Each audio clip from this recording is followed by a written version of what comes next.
नमस्कार, आपण पाहत आहात हलका वर्धा. तालुक्यातील मौजा जोगापूर येथील शेतकरी शत्रुघ्न शामराव हजारे यांच्या शेतातील सोलर प्रकल्पाला अचानक आलेल्या वादळी वाऱ्याचा मोठा फटका बसला. दिनांक 2 रोजी सायंकाळी सुमारे 7:30 वाजताच्या सुमारास जोरदार वाऱ्यामुळे शेतात बसवण्यात आलेले एव्हीएल कंपनीचे सोलर पॅनल उडून गेले. या घटनेत सोलर पॅनलचे मोठ्या प्रमाणावर नुकसान झाले असून अंदाजे 2,70,000 रुपयांचे आर्थिक नुकसान झाले आहे. या नुकसानीमुळे शेतकरी हजारे यांच्यावर आर्थिक संकट ओढावले असून त्यांनी संबंधित सोलर कंपनीकडे नुकसान भरपाईची मागणी केली आहे.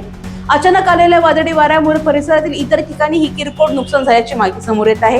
दरम्यान सोलर प्रकल्प उभारणी करताना सुरक्षिततेच्या दृष्टीने आवश्यक उपाययोजना योग्य प्रकारे करण्यात आल्या होत्या का, याबाबत प्रश्न उपस्थित होत आहेत. या पार्श्वभूमीवर संबंधित कंपनीची शेतकऱ्याच्या नुकसानाची दखल घेऊन तात्काळ आर्थिक मदत द्यावी अशी मागणी ग्रामस्थांकडून होत आहे. भागातील इतर बातम्या आणि अपडेटसाठी आपण पाहत राहता हलका वर्धा.